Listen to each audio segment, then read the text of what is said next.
अस्सलाम वालेकुम। एक बहुत अजीब मुहावरा है कि time is tight, no wait for the man. वक्त गुजरता है और वो किसी का इंतज़ार नहीं करता। अगर आप चाहते हैं कि आप भी वक्त के ऊपर अपने कारोबार को, अपने बिजनेस को स्टेबल कर लें या उसको मज़ीद ग्रोथ की तरफ ले जाएं, तो आपको बग़ैर वक्त ज़ाया किए जितनी जल्द अज जल्द हो सके अपने बिजनेस को डिजिटलाइज करने की ज़रूरत है। यूज़ ऑफ टेक्नोलॉजी की ज़रूरत है। आपको आइडिया होना चाहिए, जो आज का दौर है, जो 21वीं सदी है, इसमें जो असल चीज़ है पावर ऑफ टेक्नोलॉजी, वो बहुत ज़्यादा जो है वो मतलब ये समझने की कंपलसरी से भी ज़्यादा अगर कोई वर्ड है तो वो चीज़ हो चुकी है। और अभी पाकिस्तान में लोग इस चीज़ को इतना रियलाइज़ नहीं कर रहे हैं जितना दुनिया ने कर लिया है। अगर आप यूएई जाएं या आप यूरोपियन कंट्रीज को देखें, तो वहाँ उन लोगों ने अपने पूरे बिजनेसेस को रिफॉर्म कर लिया, डिजिटलाइज कर लिया, ट्रांसफॉर्म कर लिया। मतलब वो जो भी काम कर रहे हैं, वो चाहे फार्मिंग का हो, वो चाहे गारमेंट्स का हो, वो चाहे सर्विसेज का हो, वो चाहे प्रोडक्ट्स का हो, वो मैन्युफैक्चरिंग का हो, या वो एसएमईज हो, या वो फिर लार्ज प्रोडक्शन स्केल की कोई प्रोडक्ट्स हो। इवन कि उनके जो गांव देहातों में फार्मर्स बैठे हुए हैं, वो भी अपने तमाम ऑर्डर्स, अपनी तमाम प्रोडक्शन और तमाम पैकेजिंग को इस लेवल पे ट्रांसफॉर्म कर चुके हैं कि जो काम पहले 1000 बंदा करता था, अब वो सिर्फ 3 रोबोट कर रहे हैं।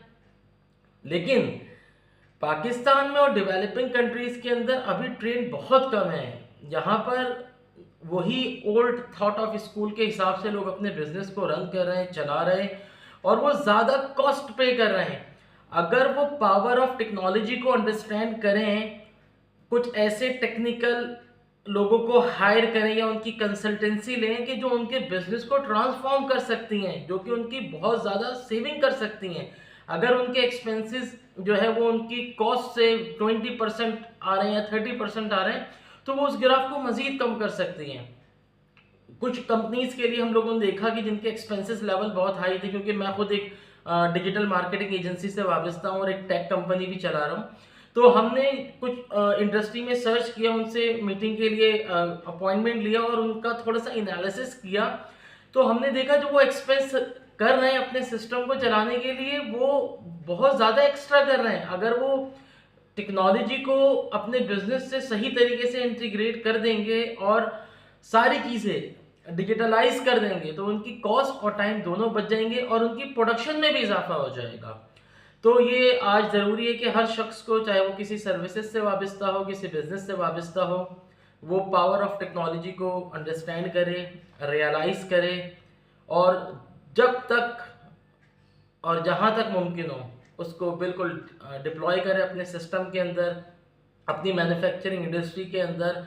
अभी आप देख रहे हैं चाइना, जापान में आप देखें सब रोबोट ले रहे हैं चीज़ों को जगह। जो 1000 लोग बैठ के प्रोडक्शन करते थे, वो वहाँ पर अब 100 रोबोट हैं जो 24 आवर्स काम कर रहे हैं और गैप भी नहीं ले रहे। तो खैर वो हम उस लेवल तक तो नहीं जा सकते, लेकिन हम इनिशियली अपने सिस्टम को, अपने बिजनेस को कम से कम इंटरनेट के ऊपर तो ला सकते हैं। उसको डिजिटल अवेयरनेस प्लेटफॉर्म में तो अपने कस्टमर्स या टारगेट ऑडियंस तक पहुंचा सकते हैं।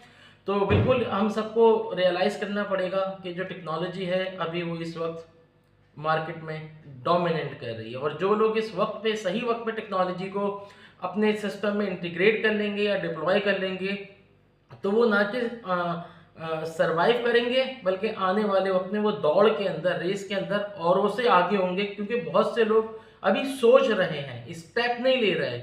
आप किसी भी डिजिटल एजेंसी को हायर करें, आप किसी भी टेक कंपनी को हायर करें, लेकिन जितनी जल्द हो सके, अगर आपका बिजनेस स्टेबल है तो एक अच्छा बजट रखें और अपने बिजनेस को जितनी जल्दी हो वो डिजिटल ट्रांसफॉर्मेशन की जानिब ले जाना शुरू कर दें।